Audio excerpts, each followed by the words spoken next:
It was a bright sunny day on the island of Toby. All the engines chuffed cheerfully. Everyone was smiling. Everyone except Toby. Toby was at the steamwork. Toby's bell had stopped working. It was covered in rust and it didn't clang and chime anymore. It had to stay in the steamworks to be cleaned. So Toby was very sad. Victor didn't have another bell for Toby, so he had to be fitted with a new steam whistle. Easy does it, Kevin, my friend. Left a little? No. Right a little? Perfect. Very good, my friend. How does that feel, Toby? Toby thought the new whistle felt very strange. It was much bigger than his old bell. He was worried. I've never used a steam whistle before. James chuffed into the steamworks with Sir Topham Hatt. Hello, Toby. That's a 3-chime steam whistle. I used to have one of those. This made Toby even more worried. Is it a good whistle? It's the best. It is the loudest whistle in the whole of Sodor. The loudest? Yes, it's loud and booming. Everyone will hear you coming. Toby didn't like this. He didn't like loud and booming noises. He liked the ting-a-ling-a-ling of his old bell. Toby, you must go to Knapford and collect Lady Hat. She is waiting, so don't be late. Yes, sir. So Toby chuffed off to Knapford Station with his new 3-chime steam whistle. I wish I had my old bell back. I don't know how to use this new loud and booming 3-chime steam whistle. Then an idea flew into Toby's funnel. If I puff slowly and carefully, I won't need to use my whistle at all. I can do all my jobs and wait for my old bell to be fixed. This made Toby feel much happier. Toby steamed slowly through Sodor. Gordon puffed and puffed impatiently behind him. Out of my way, Toby, you old steam tram. You're making me late.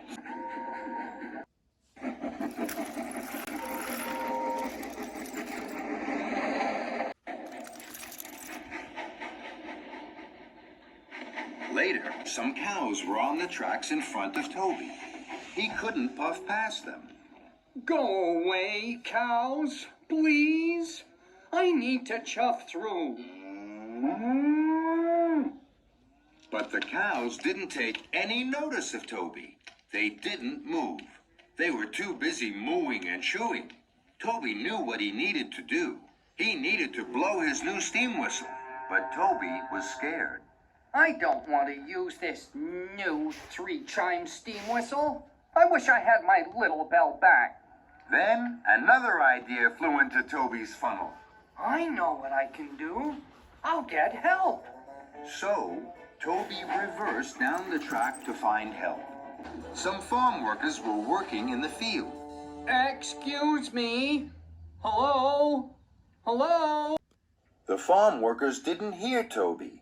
Toby blew steam and rattled his rods. But the farm workers still didn't hear Toby. They were too far away. Bust my buffers. They can't hear me.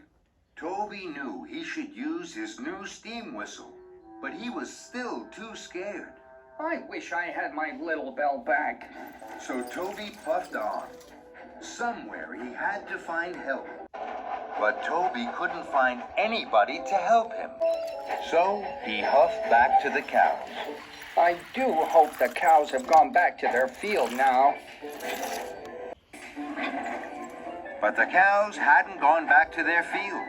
They were still mooing and chewing all over the tracks. Oh, no. Toby tried to biff them with his cowcatcher, but they still wouldn't move. Oh, no, Henrietta. I think we're trapped. Then there was trouble. Toby heard a noise that made his wheels wobble. Another engine is coming. They'll crash into the cows.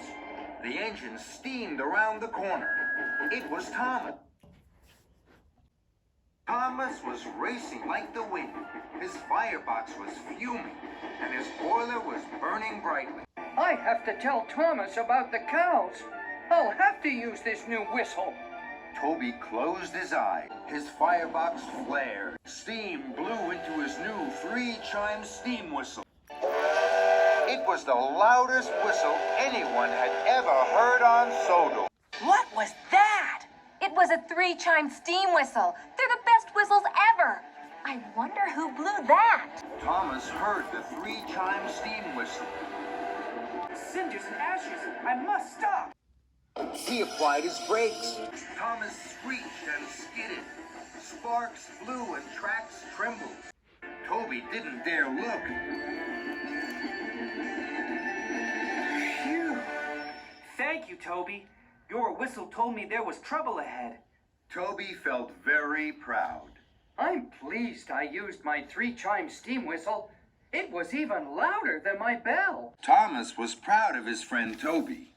Together, with their whistles and wheesh, Toby and Thomas moved the cows from the track. Then, Toby remembered Lady Hat. Fizzling fireboxes. I've forgotten all about Lady Hat. She's waiting for me at Knapford. I must puff faster than Gordon to chuff there on time. Don't worry, Toby. I'll puff with you. We're sure to make it together. Thomas and Toby puffed and puffed toward Knapford Station. Suddenly, Sir Topham Hatt arrived. He was very cross. Toby, Lady Hat waited for a very long time. Now Gordon is taking her home. Toby was upset. He knew he hadn't been a really useful engine. I'm sorry, sir. Then, Toby stopped. He saw something ahead. There's a fallen tree across the track, and Gordon is steaming straight towards it. Oh, no! Don't worry, sir. I know just what to do. Toby bubbled his boiler and pumped his pistons. He blew his 3-chime steam whistle as loudly and as boomingly as he could. Gordon heard Toby's whistle. He applied his brakes and screeched to a halt. Toby, did you blow that whistle so loudly? Yes, I did. It was my new 3-chime steam whistle. For a steam tram, you have a lot of puff. Thank you. Well done, Toby. Toby couldn't have felt more proud. Good job, Toby. Toby was back at the steamworks. His little bell was ready. It glistened and gleamed as if it were brand new. Toby was happy. Bye-bye, big new steam whistle. Victor and Kevin had heard the news that Toby had saved Thomas and Gordon. Well, Toby, my friend, it sounds as if you had a very busy day. Did you like the new 3-chime steam whistle? It was very useful. You can keep it if you like, my friend.